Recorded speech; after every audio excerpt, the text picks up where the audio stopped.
Good evening from Washington, in a week when, once again, the life of an American president was put at risk by a weapon like this. A week when, once again, Americans were forced to recognize that any life can be as cheap as a $40 gun. Here in Washington, every detail of those frantic seconds has been picked over by the authorities and by the press. This afternoon, the United States Congress began its investigation into the performance of the police and the Secret Service. But on a wider front, what the week's outrage in Washington has done is to make Americans reflect once more on the murderous violence which continues to afflict their country, and to ask, in the words of one New York newspaper, when will the nightmare end? Many Americans would reply that there is little hope of the nightmare ending until and unless their country imposes tougher gun controls. A poll in today's Washington Post shows how Monday's assassination attempt has affected public opinion. The question was, do you favor or oppose stronger legislation controlling the distribution of handguns? The last time the question was asked, a month ago, 57% favored stronger controls, 38% opposed. This time 65% were in favor, an increase of 8%, and only 30% opposed. But for all the emotion of the moment, it will be a long and difficult task to change America's gun laws. And the reason is contained in the Second Amendment of the Constitution, which declares that the right of the people to keep and bear arms shall not be infringed. While Americans argue about how those words were meant to be interpreted, more and more guns are being manufactured. In the last minute alone, 4 new handguns were produced and sold. In the last hour, 250. Throughout the country, there are now 50 million handguns in private possession. With Lou Gardner, part of the arsenal that's available to the public in a shop in Virginia. George Matthews, this is a pretty impressive armory we've got here. Buy all these in your store? Yes, sir, that's possible. Now, if I came into your store and wanted to buy one of these weapons, would you ask me what I wanted it for? Not really. You meet the normal requirements of alcohol, tobacco, and firearms, and I can sell you a piece. No more than that? That's right. Would you care what I wanted it for? Well, when you sign a necessary form that's provided by the necessary regulatory agencies, you know, you are not obviously going to commit a felony, so you sign an affidavit as that such. Fine. Okay, let's talk about these. Now, this is a .44 Magnum, isn't it? That's a pretty powerful weapon, isn't it? Yes, sir. Can you tell me a bit about that? Well, yeah, it's a .44 Smith & Wesson Magnum. It is a very powerful weapon, as you say. It's used for personal protection.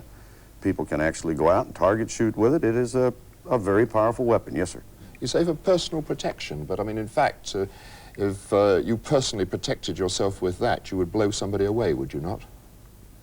It could, in fact, be done, yes, sir. We hear a lot about a Saturday night special. You don't sell Saturday night specials, do you? No, sir, I do not. But that's one of them, isn't it? That is correct. Now, that's a little too, but that would kill somebody? At a close range with a proper shot, yes, sir. Yes. The actual details of the gun laws vary from state to state. In New York, for example, they're much tougher than in the rest of America. But unfortunately, that doesn't stop the guns. And in a week when attention has focused on the shooting of President Reagan, it's easy to overlook the other routine casualties on that same Monday, the other people who were victims of crimes of violence. For TVI, Peter Gill has been to New York to spotlight the commonplace cases which all too often go unnoticed. Monday is the quietest day in the crime calendar, even in New York, where each day on average there are 5 murders, 9 rapes, 200 muggings and 500 burglaries. But Monday of this week made its own contribution to the city's crime figures. It was 14 minutes before President Reagan was hit and wounded in Washington that shots rang out here on New York's Lower East Side.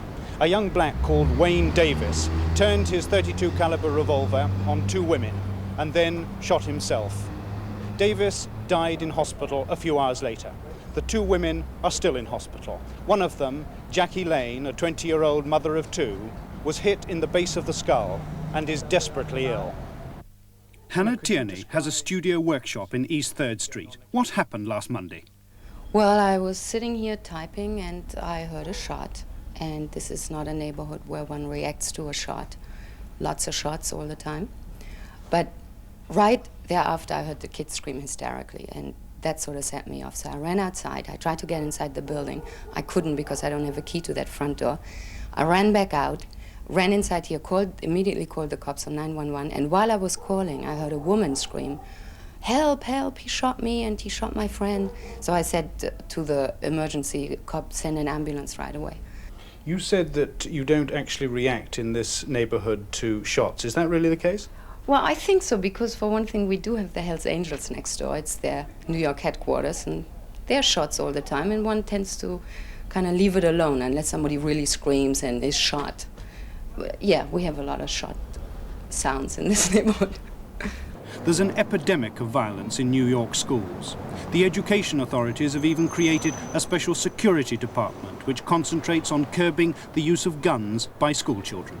Security personnel have been sent into schools. School children found with guns can now be expelled. And gun control lessons figure more and more in the timetable. But what sort of weapons do school children carry? New York's Director of School Safety is Angelo Aponte. At first, we kind of suspected that the so-called Saturday night special, the cheap handgun that's available to most anyone in the streets, was the main culprit. But we're starting to see a significant turn towards the acquiring of quality handguns, 38 caliber handguns, 357 Magnums, 22 Magnums, sawed-off rifles, or weapons that are altered, are being introduced into the school system at this point. Well, I think that we're starting to see the social fabric of society starting to tear or actually breaking down. As a result, we're seeing violence on an increase to a proportion that we have never experienced before. Increasingly, too, the violence in New York is moving from the tough suburbs to well-heeled Manhattan. On the day that President Reagan was shot, the city's first killing was at this smart East Side apartment block. James Angus, the young doorman, was shot by 6 .22 caliber rounds of the type that hit Mr. Reagan. The difference was that James Angus did not survive. How had residents reacted to Monday's violence? Jimmy's been here for a long time and was a good employee, and we were just shocked at what happened. And later that day, the president in Washington was shot at and wounded. How did you feel about that? It was a very bad Monday. Well, it was a great shock, the fact that the violence in the world came right home to us in our own building, in an area we thought was very safe as it could be. Well, my wife telephoned me at the office about it, and I was undermined. I was absolutely shocked, trembling at the very idea. I knew the young man. He was a fine young man, and the idea of something such as that happening where you live is one that really grips you, particularly since we had that other event, the presidential event, the same day. Experts like Phil McGuire, director of the Police Crime Analysis Unit, confirmed the grim upward trend. Generally, specifically over the last 20 years, in both homicide and robberies, the frequency of usage of handguns has gone up considerably. How considerable is that increase? What's been happening in recent years, for instance? Well, to cite last year, the use of handguns in robbery has gone up 30%, while the percentage increase in total robberies has only gone up 20% approximately. So that gives you an idea of the most recent increases. The evidence also points to the gratuitous use of firearms in pursuit of petty crime. As President Reagan was wheeled into the operating theatre last Monday, a car drew up at this service station in Queens. The management does its best to discourage assailants. Dogs guard the office.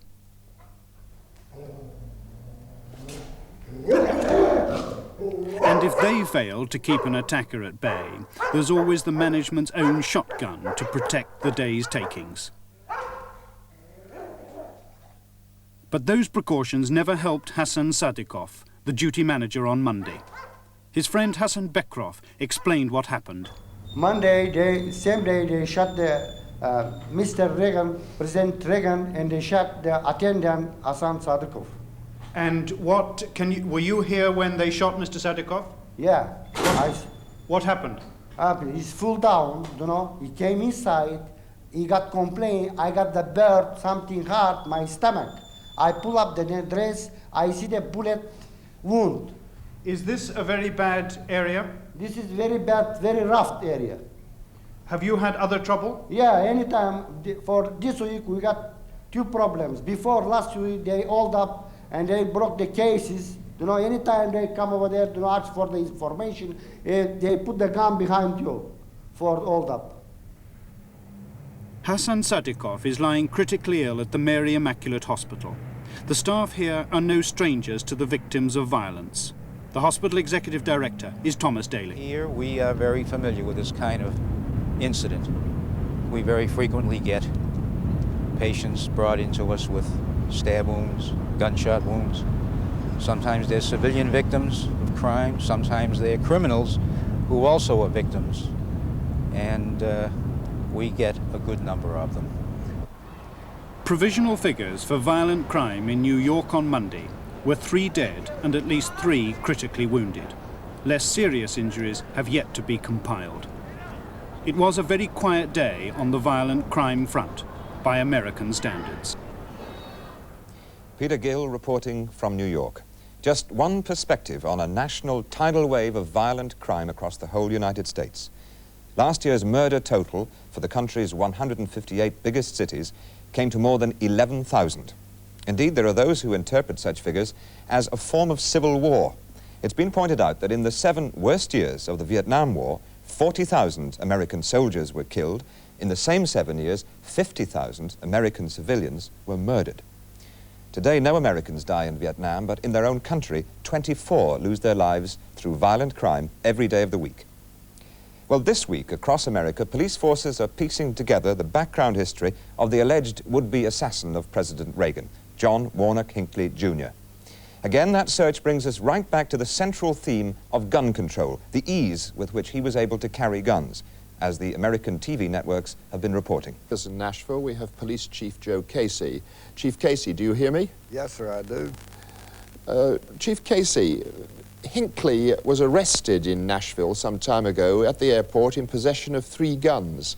Yet he was released after only 30 minutes. Isn't that a rather extraordinary situation?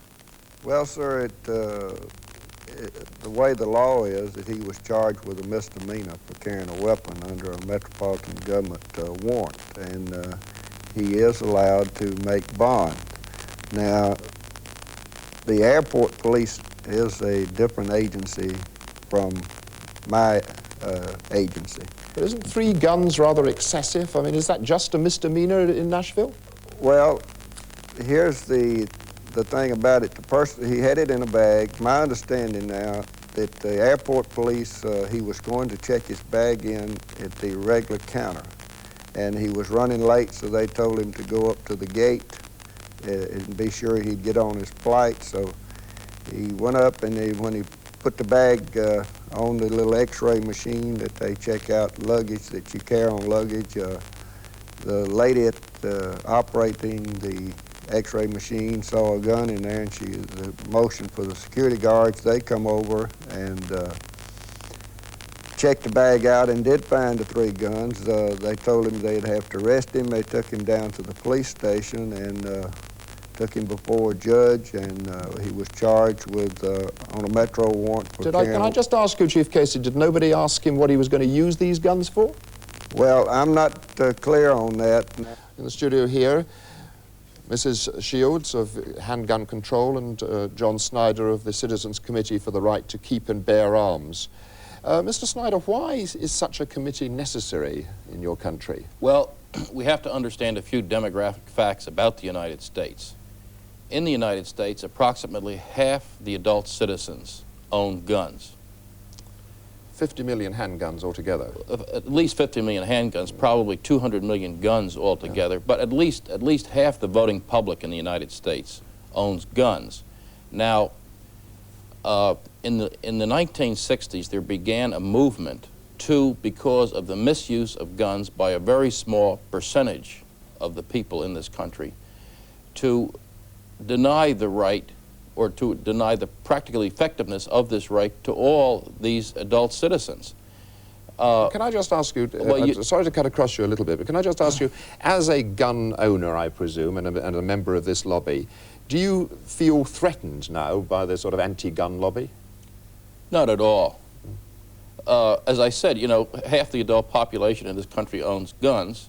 That's a potent political force at the polls in this country.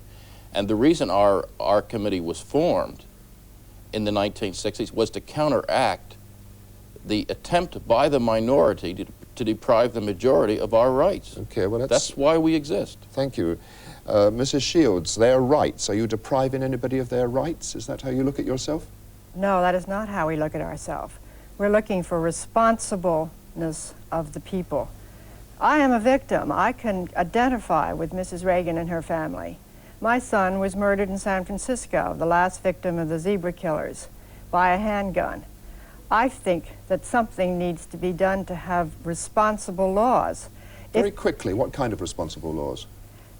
That we should remove the Saturday night special, that we should have swift and sure punishment, that gun dealers can't sell more than one gun, that manufacturers should be responsible of this lethal weapon that they are selling.